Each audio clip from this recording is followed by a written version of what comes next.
Michelle's in the kitchen. Michelle's in the kitchen. Hello, hello, hello, everyone. It's your girl Michelle back with another Cupcakes and Studmuffins TV.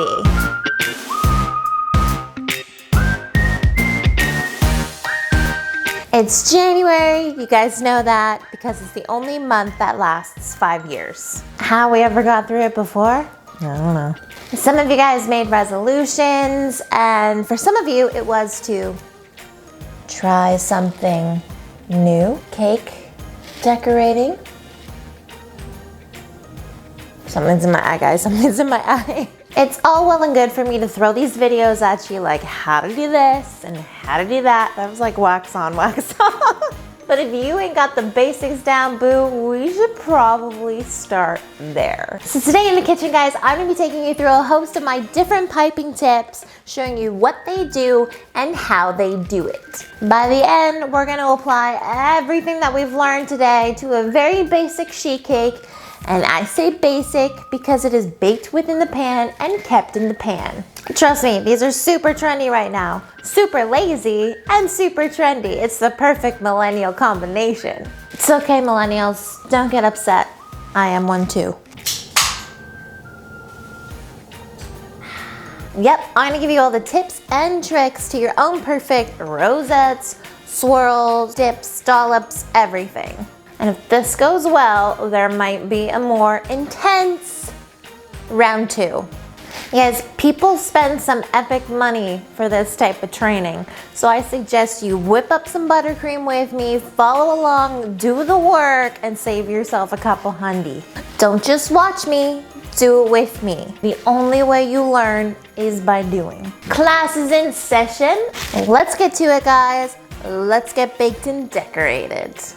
We're gonna kick things off with the beloved Wilton 1M tip. This is what it looks like.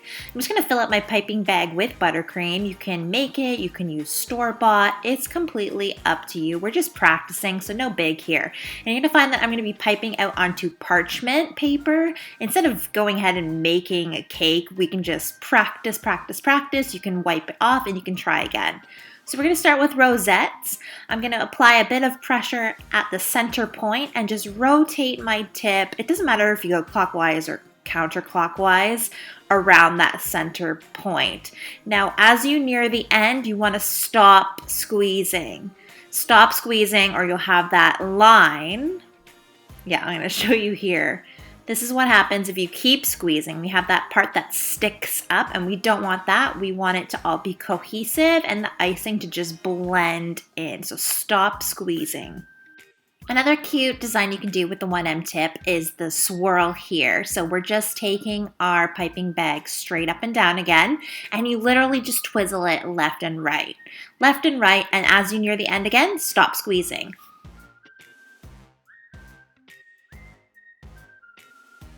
You can also make some hearts just by applying a bit of pressure and then ending that pressure as you near the tip. And the 1M tip in all of its glory is also great for different cake borders. So here's the rope border. I'm literally just working my tip in a circular fashion. See, look, I'm just clearing my surface so I can start again. See how easy parchment is? So just rotate your tip in a circular motion to get that awesome rope border for your cakes. You can also have a bit of a ribbon effect, so you just squeeze, pull down in a line, or if we're working around the circumference of a cake, then obviously we'd be working on a curve. Or you can take your 1M tip and just crisscross applesauce. This one looks cute, kind of like a knitted pattern. I like it, or just a bunch of hearts. The 1M has a ton of different applications, so just keep playing until you find something that you like. For cupcake design number 1, I'm just starting my tip under, working it over, and just going around in a circle with the same sort of pattern. I'm gonna do 1 layer under, and then I'm gonna come back and do 1 layer over, and then I'm gonna fill in the center with some of my favorite sprinkles just to give it a little extra color. Look how cute that one is. And then the very first thing we learn how to do is the rosette. So I'm gonna start in the center, work my way around, but I'm gonna go around a couple more times and up to make a cute cupcake swirl. And then again, I'm gonna dust that bad boy off with a couple of sprinkles. easy cupcake swirl. Our next tip, class, is the Wilton 6B, otherwise known as the French tip. So my paper wants to lift up with me because I'm a dummy and I didn't stick it down, but we're just working simple dollops by squeezing and pulling up. You're going to release the pressure as you pull up so you get that nice little tip. We're also going to work on doing some seashells. So I'm just doing the squeeze, pull down, like we did with the 1M tip. But this one, because it's the French tip, gives us a more seashell effect, as I'll show you now. One more time with the squeeze, pull down, and this is amazing for cake borders. I'm sure you've all seen it before on cakes. And just like a rosette, start in the center, work your way around, and pull away, releasing the pressure as you near the end. Starting from below and working our way up and over again, I'm going to go around in a circle, same as before, putting in my French tip dollops, and then I'm going to go back over top for one more layer, squeezing in between, and placing my extra icing. For the finale, you guys know it, sprinkles!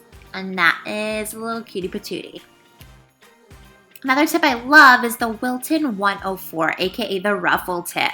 To create a ruffle, you just want to hold your tip, or your piping bag rather, with the fat side down and the skinny end up. Then you're just going to work your wrist left to right to create that ruffle effect. This is perfect for the tops of eclairs or a fiesta cake. Lots of different uses come to light as soon as you know how to do this technique.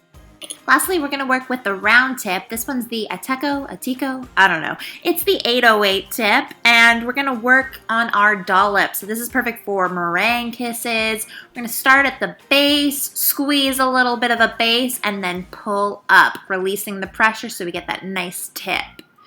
You want to work fairly quickly and not linger too much when squeezing out the base, otherwise you might get a couple of wrinkles. For our beaded cake border, we want to do the same as we did with the other tip. So we're going to squeeze, pull down, and release. Squeeze, pull down, and release. And you can do this with any size round tip. So if you want a smaller bead border, you'd obviously use a smaller round tip. If you want it larger, then you'd obviously go with a larger one. And this is the perfect kind of design if you want to do like a scale cake with mermaid scales going around the outside. It works perfect for that. Bonus, more piped hearts. For our round tip swirl, we want to do the same as the rosette, starting at the center and working our way around, ending the pressure as we end our swirl. Ideally, we want everything nice, tight, and compact all together. What we don't want to do is go super fast, have all the lines be very loose, because then what it looks like is a dollop of poop, just like that.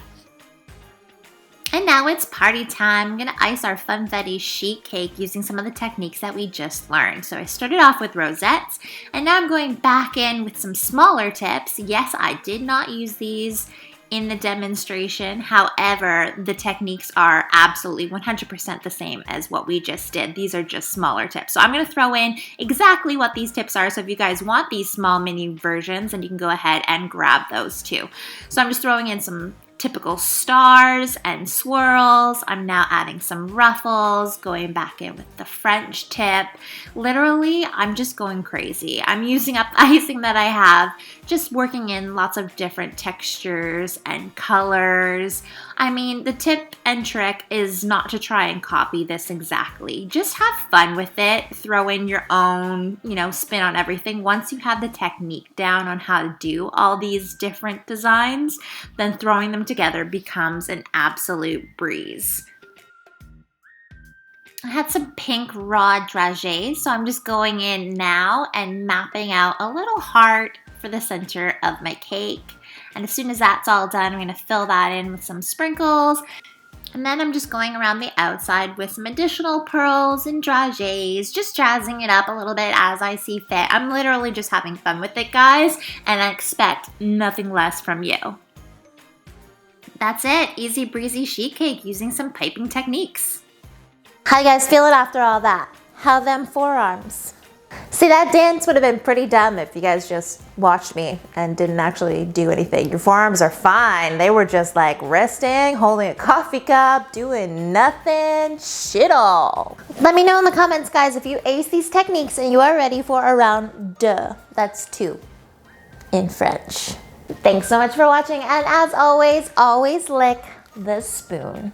Hey guys, it's your girl Michelle again. Remember to hit that subscribe button as well as the notification bell so that you know whenever I make a new video. Also, if you know somebody else that needs some buttercream tips, I mean, you know the people that I'm talking about, the people who bake the awesome, most awesome cakes, but they look like somebody pooped on it, make sure you share this video.